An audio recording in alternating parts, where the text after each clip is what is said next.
pouquinho de conhecimento em biologia, né? Então assim, ó, na prova de sábado, quero todo mundo estendendo naquela prova lá, tá, gente?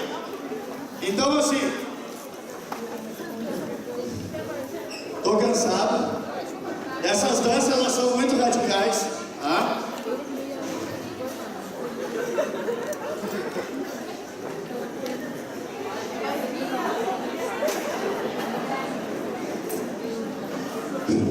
Imagine se eu danço outra música aqui.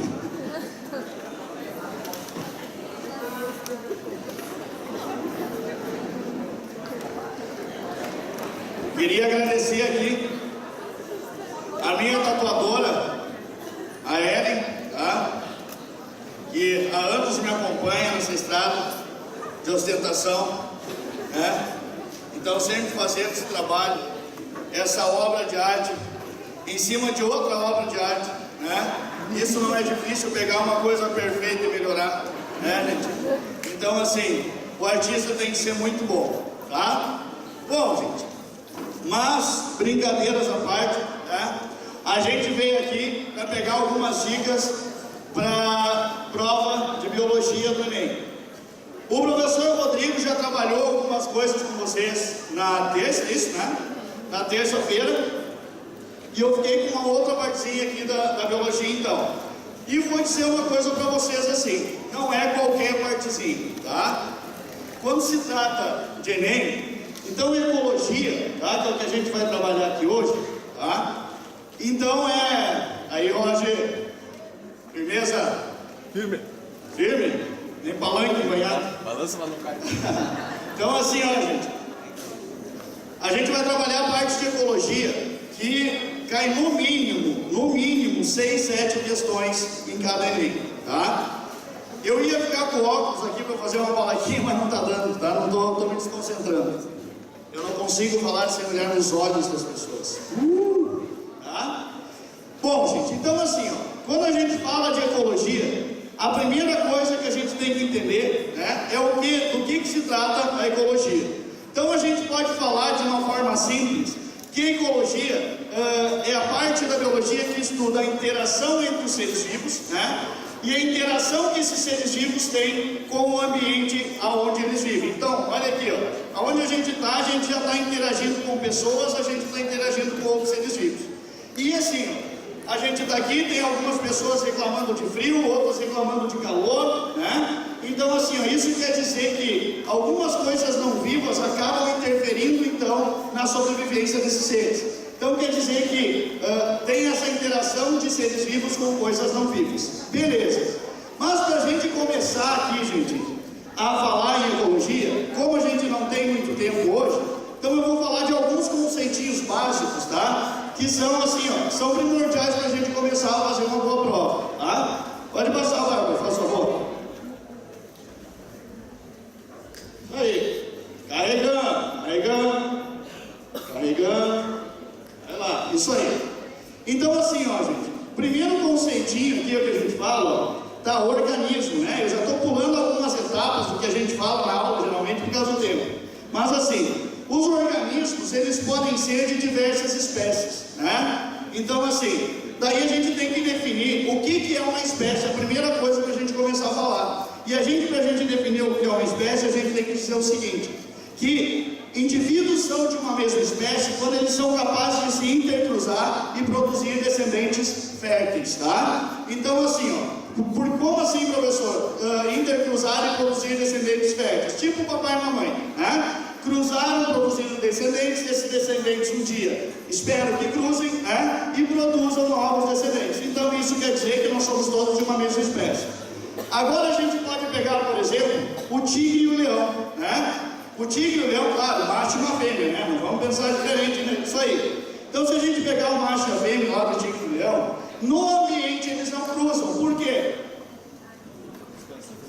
Porque não vivem no mesmo local, tá? Então o leão vive lá na savana e o tigre vive na floresta. Então não tem como cruzar, eles não tem Facebook para marcar, tá, gente? Agora, se a gente colocar esses indivíduos, tá, em cativeiro, eles vão acabar cruzando.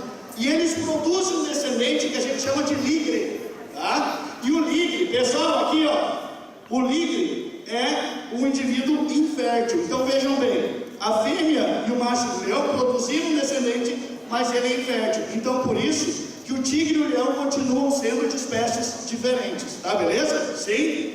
Agora sim, essa é a definição de espécie. Agora, por exemplo, definição de população. O que é uma população? Conjunto de indivíduos de uma mesma espécie que habitam num determinado local. Esse é o nosso conceito de população. Então aqui, se a gente olhar só os seres humanos que estão aqui, por que só os seres humanos? Só, gente. Então aqui tem bactérias, aqui tem insetos, provavelmente. Aqui a gente tem um grande conjunto de seres vivos. Então não tem só seres humanos aqui. E essa é a grande dificuldade dos alunos para fazer uma boa prova de ecologia, né? Abrir a mente e entender que onde a gente vive tem um grande número de seres vivos. Então, só os seres da espécie humana, então a gente fala que é a população humana. Agora, se a gente pegar um conjunto de insetos de uma mesma espécie, a gente vai chamar a população desse conjunto de insetos aí dessa mesma espécie, certo? Então, qualquer conjunto de indivíduos da mesma espécie a gente chama de população. Mas como eu estou falando aqui para vocês, né? Então aonde a gente está não existe só seres de uma espécie, existem indivíduos de várias espécies vivendo no mesmo local. Esse conjunto de indivíduos de espécies diferentes que vivem em um determinado local, a gente chama isso de comunidade biológica. Só que olha aqui, ó, gurizada, preste atenção. Comunidade biológica pode estar lá na prova como fatores bióticos também, ou meio biótico, e tem um nomezinho que agora tem se usado bastante, que é biocenose, tá? Biocenose é um termo que tem se usado para se falar em comunidade biológica. Então vocês têm que saber esse nome lá, para não ficar meio viajando na hora da prova se ele aparecer, tá? Então, comunidade, conjunto de indivíduos de diversas espécies que vivem em um determinado local. Beleza, olha ali, ó. Aí apareceu o conceito de ecossistema. O que é um ecossistema? Gente, eu disse para vocês aqui que onde a gente vive, então não existem, não ocorre apenas interações entre seres vivos. Esses seres vivos também dependem de coisas não vivas, como por exemplo, disponibilidade de oxigênio, né? A temperatura, porque nós temos nossas enzimas, né, que dependem de uma determinada temperatura para funcionar bem, né? Disponibilidade de alimento, o que mais? Então assim, ó, o clima, tá? Todos esses fatores abióticos aí, então eles interferem na sobrevivência dos seres vivos. Então vejam bem, qualquer local aonde a gente tiver interação entre seres vivos com coisas não vivas, ou seja, fatores bióticos com fatores abióticos ou não vivos, né? A gente vai chamar esse local de ecossistema, tá beleza? Mas atenção em um detalhe aqui, ó, minha gente. Ecossistema pode ser algo grande ou pequeno. Por exemplo, se a gente considerar o planeta Terra, né, ele é um ecossistema. Ô professor, não sei como é que eu vou pensar. Simples. Existem seres vivos? Depende de coisas não vivas? Sim, então é um ecossistema. Um lago é um ecossistema? Tem seres vivos? Dependem de coisas não vivas? É um ecossistema. Uma árvore é um ecossistema? Sim, tem seres vivos, depende de coisas não vivas. Nós podemos ser um ecossistema? Sim, podemos ser um ecossistema. Então assim, ó, além de saber esse conceito de ecossistema, gente, a gente tem que saber raciocinar com ele. Porque o Enem, o que ele faz? Ele te dá situações e você tem que pensar os conceitos em cima dessas situações. Tá tranquilo? Sim? Beleza. E o último, a biosfera, simplesmente assim. Qualquer local do nosso planeta onde existam seres vivos, a gente chama de biosfera. Tá? Beleza? Pode passar.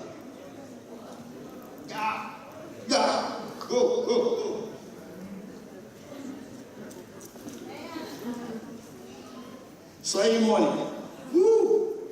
Beleza. Mônica gostou dessa parte. Capaz, tô brincando. É o computador. Tá?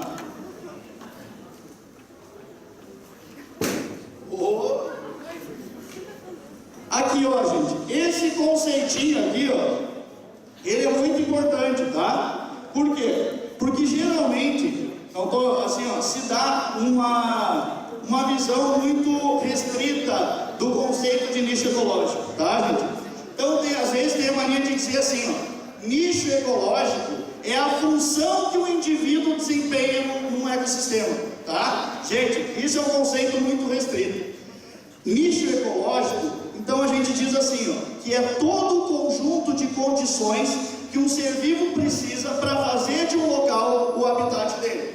Daí a gente vai pensar assim, bom, mas o que eu considero nicho ecológico? Aí você vai pensar o que ele precisa para fazer daquele local o ambiente dele. Por exemplo, olha aqui, a temperatura permite que aquele ser vivo viva naquele local? Como assim, professor? Bom, eu posso pegar o urso polar e colocar ele no deserto? Não, porque todas as condições dele, né, estruturais, morfológicas, são adaptadas para viver em regiões muito frias, tá? Então, temperatura, umidade, tá? Outra coisa, condições de reprodução. Uma espécie para se manter no local, gente, ela precisa reproduzir, tá? Porque tem aquele ciclo da vida, né? Nascer, crescer, reproduzir, envelhecer e morrer. Se os indivíduos não conseguem reproduzir, vai chegar uma hora, vai começar a sumir os indivíduos daquele local, certo? Então assim, ó, tem um local seguro para ele reproduzir.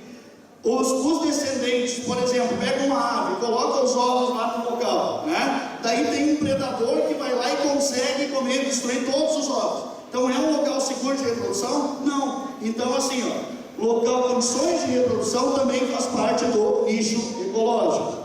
Ó, gente, até os próprios animais da mesma espécie, né, tem competição intraespecífica que a gente fala, vão interferir. Predadores, tem muitos predadores para ser naquele local. Parasitas, tem indivíduos parasitas que causam doença, que causem a morte de uma grande quantidade de indivíduos naquele local. Então, os parasitas também fazem parte de nicho ecológico. Alimento, água, tem disponível? Então vejam bem, todo esse conjunto de condições aqui, a gente chama de nicho ecológico, tá beleza? Sim? Pode passar. Pode passar de novo. Ó, gente, esse gráfico aqui, ó, por favor, deixa eu tomar uma aguinha aqui que isso é tudo. Essa barriga.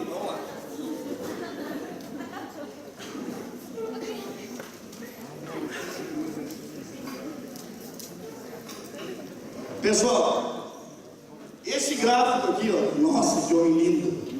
Então é o seguinte, ó, gente, esse gráfico aqui, ele cai talvez não o gráfico, mas de uma forma indireta, ele cai todo no Enem, tá? E vocês têm que aprender a raciocinar em cima desse gráfico aqui. E tem gente que não gosta de gráfico. Tem gente que vai olhar o gráfico, ele só olha essas linhas aqui e quer chegar na resposta, né? Não, tu tem que ver quais os dados que esse gráfico está te dando. Então olha aqui, ó. Número de indivíduos em um determinado tempo, certo? Sim ou não? Sim ou não? Sim! Então tá beleza. Ó, gente, estão vendo esse EL aqui? Esse EL significa estoque limite. Estoque limite de quê? De alimento, de água, tá? De recursos que esse ser precisa para conseguir se manter naquele local. Do nicho ecológico que eu falei para vocês agora, tá? Olha essa linha aqui, ó, gente. Se PB significa potencial biótico. Preste atenção nisso aqui, ó. O que é potencial biótico? Potencial biótico é a capacidade que uma espécie tem de aumentar o número de indivíduos como se nunca tivesse falta de alimento, nunca tivesse falta de água, nunca tivesse falta de recurso nenhum. Daí alguém vai olhar e dizer assim, tá, mas isso não existe, professor. Claro que não. Mas potencial biótico significa isso, tá? O tempo de reprodução, a capacidade de aumentar o número de indivíduos. E daí assim, ó, apesar de não existir, a gente pode comparar o potencial biótico de duas espécies. Por exemplo, nós e insetos. Quem que tem maior potencial biótico? Os insetos, né? Tem o tempo de reprodução mais rápido, maior. Entre insetos e bactérias. Bactérias. Então assim, ó, é em cima disso que veio o raciocínio. Aí aqui, ó, gente, estão vendo? Esse R aqui no meio, isso ali significa a resistência do meio, tá? O que é isso? É como vocês mesmos devem ter pensado quando eu falei do potencial biótico. Ah, mas não existe aumentar a população sem aumentar, sem terminar alimento, por exemplo, tá? Então vocês mesmos já raciocinaram o quê? Que se aumentar essa população aqui, vai chegar uma hora que o alimento, por exemplo, vai ficar limitado. E esse limite de alimento ali, que é o estoque limite ali, vai ser a nossa resistência do meio, tá? E daí assim, ó, quando existe o potencial biótico mais a resistência do meio, esse crescimento vai ser regulado, sim? Ou esse crescimento vai nos dar o crescimento que a gente chama de crescimento real, tá, gente?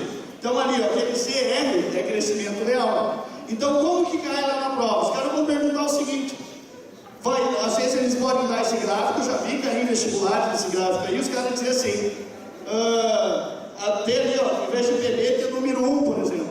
Número 1 representa a resistência do meio? Não, é potencial biótico. Número 2 não é, dizer assim, ó, número 2 significa potencial biótico? Não, então assim, ó, você tem que saber os itens desse gráfico para você conseguir raciocinar. Daí alguém vai dizer assim, mas eu não vi esse gráfico aí, tá? Esse gráfico não viu. Agora, passa ali, mano, só um pouquinho.